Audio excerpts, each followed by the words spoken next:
Hey guys, and welcome back to Mad About Skin. In today's video, we're talking moisturizers, an essential key component of a winter skincare routine, but one that I think we could all be getting wrong.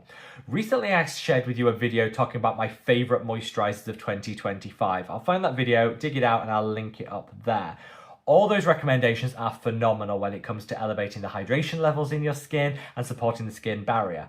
However, finding the right moisturizer is only actually one part of the puzzle. We also need to know how to use it correctly in order to get maximum results. And hopefully, this is where today's video will come in. Sit back, relax, let's talk some common moisturizer mistakes. So in today's video, I'm going to share with you what I think are the hints, tips, and hacks that everyone needs to know when it comes to moisturizers. I know some people might find that some of this is basic stuff. And that's okay, because we're all at different stages in our skincare journey. And what I hope to do with videos like this is just share with you how to elevate the results that you can get from your products without having to invest any more of your hard-earned coin.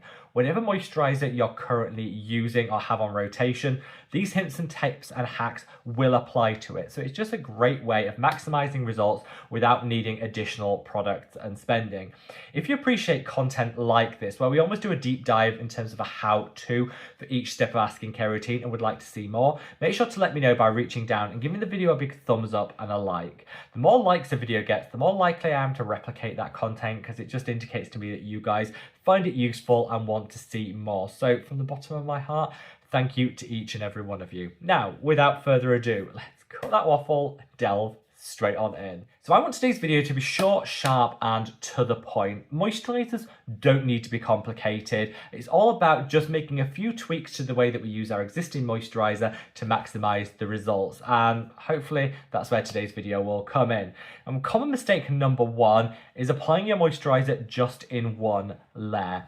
I know that usually by the time we get to our moisturizer step, we've spent a lot of time massaging in serums, toners, essences, cleansers, all of that, and we almost just rush through things at the end. Well, don't. Instead of applying a great big dollop of moisturizer all over the skin, apply two smaller amounts, one after the other. This layering of moisturizers is actually going to give you far better outcomes whilst using the same amount of product. So instead of one big dollop, two half-sized dollops applied with about 30 seconds in between. Now, I started doing this about a year ago, and it's honestly made such a big difference. Often when we overload the skin, we put a load of moisturizer on with that, it really struggles to be absorbed. And if the product isn't absorbing, it's kind of not doing what it should do. If you put two smaller layers, one after the other, you'll see such a difference. And like I say, you're going to be using the same amount of product, so it doesn't cost you any more, but you'll just have a nicer application, you'll get better results, and it'll just feel better on the skin afterwards. Instead of feeling heavy and like you're wearing a mask or a layer, it actually just absorbs and gets into synergy with your skin far quicker, and you'll just have a nicer moisturizer experience. So yes, two-layer approach rather than one big dollop will be a game changer when it comes to moisturizers. Common mistake number two is that people apply their moisturizers onto dry skin. I never understood this, but I know a lot of people do it. Now, there's no judgment, because I think we're all on a learning curve when it comes to skincare, but one of the quickest fixes you can make to elevate your moisturizer is to apply it onto damp skin. Modern moisturizers contain something called humectants. These are ingredients which actually draw in and lock in water within themselves. They have to have something to grab onto though. So if you apply a humectant onto damp skin, it's going to absorb all that moisture, plump itself out, and give you a really nice hydrating and plumping effect. If you apply a humectant onto dry skin, it's actually going to pull moisture from the deeper layers of the skin and dehydrate us. So it actually will give you the opposite effect to what you want. Always apply your moisturizer onto damp skin. Now, that could just be the residual serum that you already have on your skin. Don't let it sink in completely before you seal it in with your moisturizer. Or if your skin is a little bit dry, you can always just tap a little bit of tap water onto the skin using your fingertips, then put your moisturizer on top. It's as simple as that. But these humectants in moisturizers have to have something to grab onto, so always onto damp skin. Now, common mistake number three is rubbing your moisturizer in too much. And I think this links back to mistake number one, which is when we put so much moisturizer on our skin, it feels like it's just never going to be absorbed. So we rub and we rub and we rub and we rub. And then as a result, we get pilling, we get balling up, it starts to feel a bit weird or break apart on the skin. It's also not great to be tugging and rubbing at your skin too much. If you do that two application approach, you'll be able to minimize this automatically. But just be mindful of the amount of rubbing you're actually doing. If you're using a decent moisturizer and applying the right amount, it should just be able to be smoothed across the skin and then absorb relatively quickly. If you're really having to rub it in, you're probably using the wrong moisturizer or too much of it. This is really one of the key reasons we end up with pilling. A lot of people say, I can't use that product, it balls up. It might not be the product, it might be the fact you're really vigorously rubbing it in. So be gentle. Take a step back and say, actually, just pat it in. Just be gentle, massage it in a little bit, and if you're finding it struggling to get into the skin, it might just be that you're using too much, so just take it back a little bit and you'll just get a whole better experience. Now, mistake number 4 is choosing a moisturizer with SPF in it. I really don't like SPF moisturizers for a number of reasons. Even if you choose a really well-formulated one, it's going to be really difficult to actually apply the right amount in order to get the level of SPF protection that you need. You're often going to be spending a whole lot because these are often quite expensive products, so it's going to increase your overall skincare spend. I don't think it's adding any extra value. Take, for example, this. This is Medik8, one of my favorite skincare brands, but their Advanced Day Ultimate Protect Moisturizer. This is a moisturizer and sunscreen. You get 50ml in here, so it's not a lot of product. It costs a high price point, and you're going to need to use a lot of this to get the SPF 50 that the brand advertise. So you're going to get through it really quickly. It's going to become really expensive.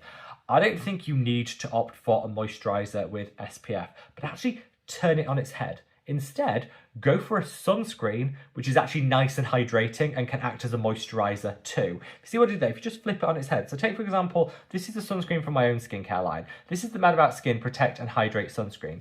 This is a sunscreen first and foremost, but it's also beautifully nourishing and hydrating. So for most people, it's the only moisturizer you'll need. Instead of being a moisturizer with sunscreen, this is a sunscreen with hydrators to really act as a moisturizer and a sunscreen in one. I hope that makes sense. I don't want to overcomplicate that, but I just think if you're using a moisturizer with SPF, you're probably not using enough of it to get the SPF protection the brand has on the bottle, and it can become really expensive. Instead, choose a sunscreen that has a nice hydrating base, and that way it can act as your moisturizer and your sun protection in one. As I said, I created one that does just that, but there are lots of other ones out there. Just kind of flip it on its head when it comes to moisturizers and sunscreens. And last but by no means least, a common mistake people make is not sealing in your moisturizer. This only applies if you have very dry skin, but if you have a very dryness prone skin type and you find that your moisturizer isn't doing enough, or it works initially, but then your skin's dry an hour after you've applied it, it's because you're not sealing everything in with an occlusive on top. Most modern moisturizers are designed to be super lightweight. They don't have a lot of occlusivity to them because that's not what consumers want. But you can create your own occlusivity if you need it. Seal it in with a nice balm. And the one that I use, this is from my own line. This is the Mad About Skin Intensive Rescue Balm. So this is a really thick balm. Take a little out, warm it between your fingers, then apply it over the top of your moisturizer. It'll lock everything in, seal the deal, and give you that really rich long-term hydration. Now, if you've got an oily skin type, you might not need to do this. But if you've got a persistently dryness-prone skin that you can't get on top of, put your moisturizer on, let it sink in, and then get an occlusive balm, rub a little and put it over the top. Some people refer to this as slugging. I don't like that term because often people go over the top with it and use loads. You don't need to use a lot, just a little bit of a balm like this, warm between your fingers and then applied on top of your moisturizer will seal everything in, elevate your moisturization game without needing to have 1,000,001 new products or using so much moisturizer that you never feel like you're getting on top of it. Seal the deal. Apply your moisturizer, then put a little bit of an occlusive balm on top. It will be a game changer, and you don't need a lot. So one of these will probably last you 6 months. So it's a really inexpensive way of elevating your moisturizer without having to use gallons of moisturizer just to try and keep on top of things. Hopefully, in this video, by this point, you've understood that it's not always about the product that we choose, but rather how we use it. And I think these are all simple hints, tips, and hacks, which will hopefully elevate your moisturization game without needing to buy a whole lot of new products. If you are still in the market for finding a good quality moisturiser, check out that video I linked earlier. I've also linked it down in the description box below. That should give you some inspiration. But I just want to get a message out there. Moisturisers don't need to be complicated, but with a few little tweaks, you can definitely get a whole lot more bang for your buck. Let me know your thoughts down in the comment section below, and wherever you are in the world, guys. Stay safe, stay well, and love your skin. Take care. Bye.